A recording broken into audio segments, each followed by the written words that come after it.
Hello friends, welcome back. आप सभी का बहुत बहुत स्वागत है आपके अपने यूट्यूब चैनल ऑनलाइन ज्ञान संग्रह में।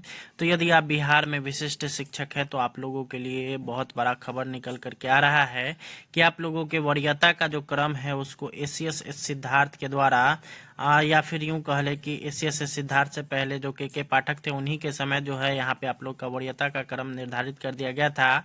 कौन सबसे सीनियर होगा उनके द्वारा बता दिया गया था। तो सारा कुछ हम लोग इस वीडियो में डिस्कशन करने वाले हैं।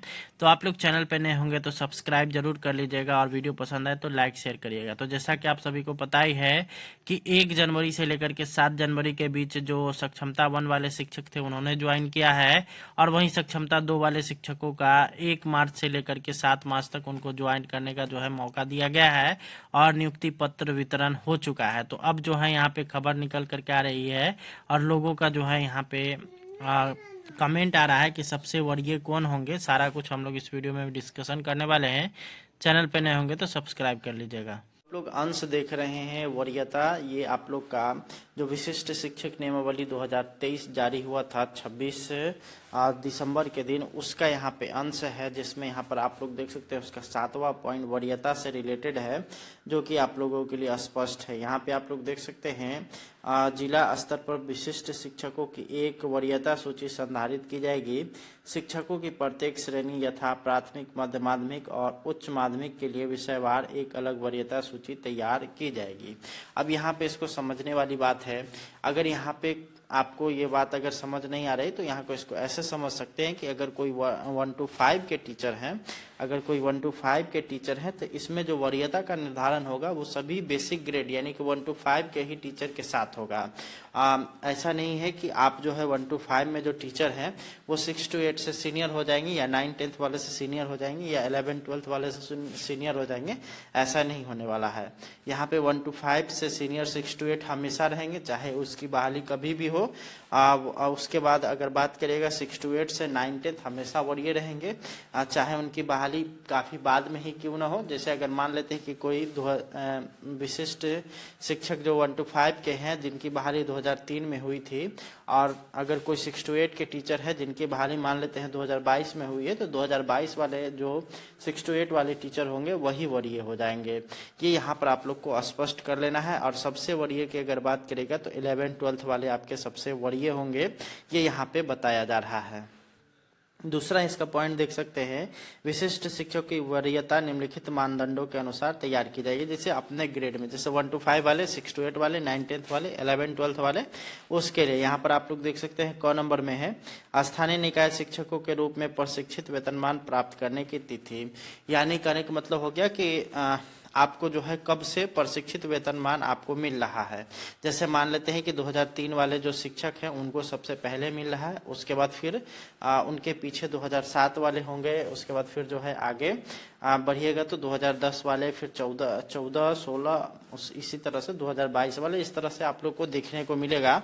तो इसमें जो है यहाँ पर जिनका जो है पहले प्रशिक्षित वेतनमान मिला है उनको जो है यहाँ पर वो ही सबसे सीनियर हो जाएंगे। यानी कहने का मतलब हो गया कि 2003 वाले अगर विशिष्ट शिक्षक बनते हैं तो 2003 वाले सबसे वरीय होंगे।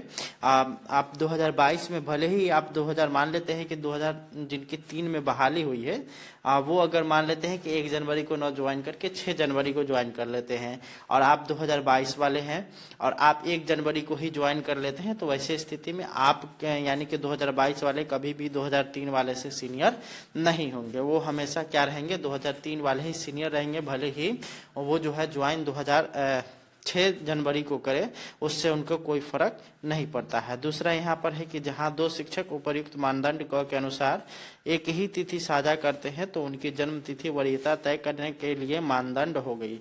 जैसे अगर मान लेते हैं बहुत सारे शिक्षक ऐसे हैं जिनका जो है यहाँ पर 31/3/2019 जो है प्रशिक्षण प्राप्त करने की तिथि है। तो इसमें जो है वो कौन सीनियर होंगे सबसे, तो इनमें जो सबसे सीनियर वो होंगे जिनका डेट ऑफ बर्थ ज़्यादा होगा। यानी कहने का मतलब अगर मान लीजिए कि किसी शिक्षक का जो है डेट ऑफ बर्थ 1991 है और किसी शिक्षक का 1900 मान लेते हैं 88, तो ये 88 वाले सीनियर हो जाएंगे, 1991 वाले सीनियर नहीं होंगे। ये यहाँ पर आप लोग के लिए स्पष्ट है। ग नंबर है कि जहाँ दो शिक्षक उपयुक्त मानदंड ख के अनुसार एक ही तिथि साझा करते हैं तो अंग्रेजी वर्णमाला के क्रम में शिक्षक का नाम वरीयता तय करेगा। मान लेते हैं कि दोनों का जो है ट्रेनिंग डेट एक ही है और साथ ही साथ डेट ऑफ बर्थ एक ही है, तो ऐसी स्थिति में अल्फाबेट देखा जाएगा, A to Z आपका देखा जाएगा। अगर मान लेते हैं किसी का नाम A से है तो वो सीनियर हो जाएंगे, अगर किसी का नाम P से है तो वो जूनियर हो जाएगा। यह यहाँ पर आप लोगों के लिए वरीयता का क्रम अच्छे ढंग से स्पष्ट हो चुका है। और ये जो है यहाँ पर अगर बात करेंगे तो विशिष्ट शिक्षक नियमावली 2023 में जो जारी हुआ था उसमें यह स्पष्ट तौर पर लिखा गया है कि शिक्षकों का जो वरीयता का क्रम है इसी प्रकार से होगा, जिसमें 1 to 5 वाले हमेशा जो है 6 to 8 वाले से जूनियर रहेंगे, 9-10th वाले 6 to 8 से जो है सीनियर रहेंगे, और 11-12th वाले जो है 9-10th वाले से सीनियर रहेंगे। यानी कि अगर सबसे सीनियर टीचर की अगर बात करेंगे तो 11-12th वाले सबसे सीनियर होंगे, उसके बाद 9-10th, फिर 6 to 8, तो 1 to 5। अब इसमें क्या है कि अब 1 to 5 में कौन सबसे सीनियर होंगे, तो जिनका जो है प्रशिक्षित वेतनमान पहले प्राप्त करेंगे वो यहाँ पे सबसे सीनियर हो जाएंगे। उसी तरह से 6 to 8 में भी वही बात है कि जिनको जो है प्रशिक्षित वेतनमान पहले मिला होगा वही जो है सबसे अधिक सीनियर होंगे। उसके बाद में जो भी लोग ज्वाइन करे होंगे, जिस तरह से ऑब्वियसली बात है, जैसे मान लेते हैं कि कोई 2006 में ही बहाल शिक्षक हैं और उनको उसी टाइम वो प्रशिक्षित थे, तो 2006 में बहाल वो प्रशिक्षित रूप से हुए हैं, और साथ ही साथ जो अन्य अप्रशिक्षित शिक्षक थे उनका प्रशिक्षण 2013 में हुआ है या 2011 में हुआ है, तो ऐसी स्थिति में 2006 वाले यहाँ पे सीनियर हो जाएंगे। भले ही 2003 वाले जो शिक्षक आपसे पहले आए हैं परंतु उनका ट्रेनिंग डेट जो है वो डिफरेंट हो गया है, आपके बाद हो गया है, फिर भी जो है 2006 वाले यहाँ पे आपको आपके सीनियर हो जाएंगे। ये यहाँ पर इसमें स्पष्ट कर दिया गया है। दूसरा चीज यहाँ पे जो बता दिया गया है वो बता दिया गया है कि भले ही आपकी जो है यहाँ पे ट्रेनिंग डेट जो है यहाँ पे सेम है, परंतु अगर बात करेगा तो डेट ऑफ बर्थ उसमें मायने रखेगा कि आपका डेट ऑफ बर्थ जिसका ज़्यादा होगा, मतलब जिसका एज ज़्यादा हो चुका होगा वो सीनियर होंगे, और जिनका एज कम होगा वो जूनियर हो जाएंगे। ये यहाँ पर स्पष्ट है।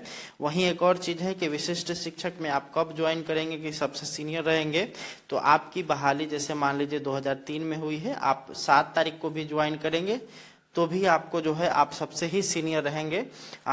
अगर 2022 वाले अगर शिक्षक वो 1 जनवरी को ही ज्वाइन कर लेते हैं, भले ही 2003 वाले शिक्षक 1 जनवरी को ज्वाइन नहीं करते हैं, फिर भी 2022 वाले जो शिक्षक होंगे वो यहाँ पे जूनियर हो जाएंगे। ये इसमें स्पष्ट कर दिया गया है, और इसमें स्पष्ट तौर पर इसमें जो है वरीयता के जो क्रम इसमें निर्धारित किए गए हैं उसमें जो है यह आसानी से आप लोग इसको समझ सकते हैं, और यही वरीयता जो है इसी के अनुसार आप लोग का जो है ज्वाइनिंग कराया जा रहा है। विभिन्न अगर बात करेगा तो जिला में इसको लेकर के लेटर भी जारी हो चुका है, और विभिन्न जिला से जो है यहाँ पर कल से जो है पत्र प्राप्ति का जो है आदेश भी जारी हो चुका है। जैसे गया जिला की अगर बात करेगा तो कल 24 दिसंबर है, तो 24 दिसंबर से जो है यहाँ पर जो है पत्र प्राप्ति है, तो यहाँ पे एक लेटर जारी किया गया है, तो जिसको आप लोग यहाँ पे अगर चाहें तो आप लोग उसका देख सकते हैं। तो वरीयता के क्रम की रही बात, तो हम समझते हैं कि आप लोगों को सारा कुछ स्पष्ट हो गया होगा। इस वीडियो को ज़्यादा से ज़्यादा शेयर करिए।